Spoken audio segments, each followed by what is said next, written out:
Pistol semi-otomatis Glock 17 kaliber 9 mm adalah senjata api yang tidak perlu lagi diperkenalkan kepada penggemar senjata api di seluruh dunia. Namun belakangan ini banyak orang Indonesia yang tertarik dengan pistol ini.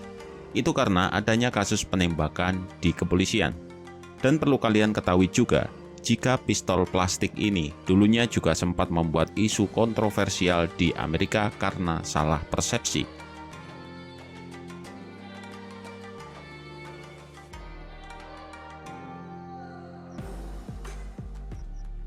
Pistol ikonik ini dibuat pada tahun 1982 oleh insinyur asal Austria sekaligus pendiri perusahaan Glock bernama Gaston Glock. Memiliki pengalaman luas tentang polimer sintetik canggih, pada akhirnya Gaston Glock merancang pistolnya sendiri untuk ikut bersaing dalam tender pencarian pengganti pistol Walther P38 yang digunakan oleh Angkatan Bersenjata Austria.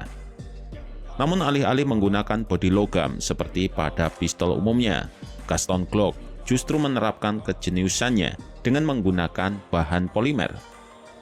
Maka lahirlah pistol Glock 17 atau G17. Angka 17 yang disematkan diambil dari nomor paten ke-17 yang diperoleh oleh perusahaan. Sedangkan kapasitas magazin standar 17 peluru dari pistol ini adalah suatu kebetulan. Tak lama setelah pistol dibuat, Angkatan Darat Austria segera melakukan serangkaian tes penyiksaan brutal pada Glock 17, termasuk pembekuan di balok es padat, kemudian memanaskannya secara ekstrim hingga suhu 212 derajat Fahrenheit atau setara 100 derajat Celcius. Setelah lolos melewati semua tes, Angkatan Darat Austria dengan cepat mengadopsi Glock 17 sebagai pistol standar. Tetapi Glock 17 sempat membuat masalah di Amerika. Ketika pistol ini datang ke negara tersebut, senjata itu pun langsung menimbulkan badai kontroversi di kalangan politisi. Seorang anggota Kongres secara salah menyatakan bahwa senjata itu mahal dan bahan plastiknya tidak dapat dideteksi oleh detektor logam bandara. Saking salah kaprahnya, bahkan dalam film Die Hard 2 tahun 1990, Bruce Willis pernah mengucapkan kalimat jika Glock 17 adalah senjata porselen buatan Jerman. Ia pun tidak muncul di mesin sinar X bandara dan harganya lebih mahal daripada pendapatan sebulan. That punk pulled a Glock 7 on me. You know what that is? It's a porcelain gun made in Germany. Doesn't show up on your airport x-ray machines here and it costs more than you make in a month. You'd be surprised what I make in a month. Benarkah pistol plastik ini memang tidak dapat dideteksi oleh detektor logam bandara?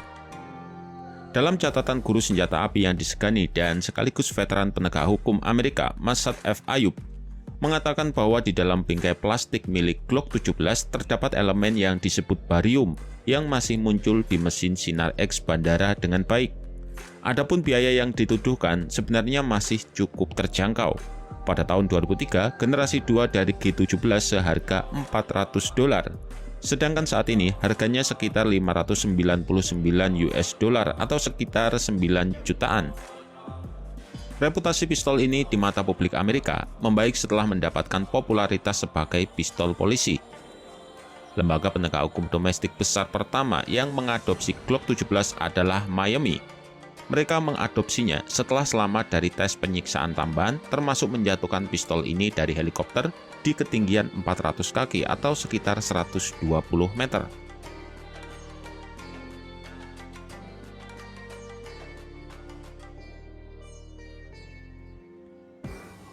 Keunggulan signifikan yang dimiliki Glock 17 tentu adalah bobotnya. Dalam kondisi kosong tanpa magazin, pistol yang memiliki panjang total 204 mm itu mempunyai bobot 625 gram. Sedangkan saat magazin penuh terisi, Glock 17 memiliki berat kurang dari sekilo atau tepatnya 915 gram. Adapun berat pistol Glock 17 hanya dengan magazin kosong ialah 705 gram. Keunggulan lain pistol ini adalah sangat mudah untuk dibongkar pasang tanpa ada bagian kecil dari pistol yang menyulitkan. Selain bobot dan bingkai polimer yang merupakan nilai tambah yang besar, bagian baja dari Glock juga memiliki lapisan Tenfor yang lebih tahan karat dan tahan korosi daripada baja tahan karat.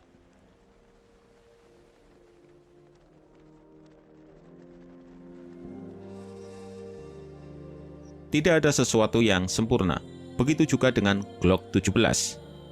Pistol ini adalah salah satu Wonder Nines berbingkai ramping namun dengan magasin double stack yang membuatnya sedikit lebih tebal.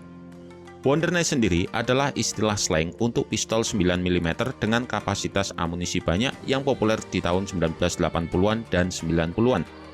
Magasin double stack membuat penembak dengan tangan kecil akan merasa kurang nyaman, maka mereka bisa jadi akan memilih subkompak Glock 26. Selain itu, Glock 17 memiliki keamanan pada bagian pelatuk yang dapat membuat beberapa orang merasa terganggu dan lebih merasa nyaman dengan trigger pada umumnya yang banyak digunakan oleh senjata lain. Lebih dari 20 juta pistol Glock telah berhasil dibuat. Beberapa negara pun telah membuat tiruannya baik secara lisensi maupun ilegal, seperti Taiwan, Rusia, Iran, China, dan juga Pakistan.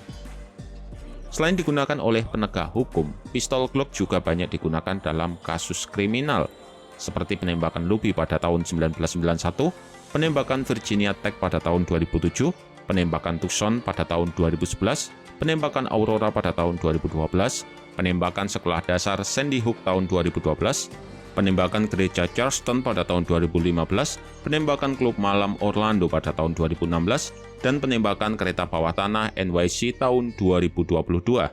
Bahkan, seorang yang selamat dari serangan kereta bawah tanah itu menggugat Glock dan perusahaan induknya di Austria untuk kompensasi atas cedera fisik dan rasa sakit emosionalnya.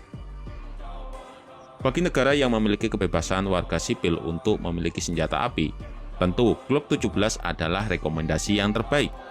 Karena pistol ini akan sangat cocok untuk pertahanan rumah dan juga hobi menembak, asalkan tidak digunakan untuk tujuan jahat.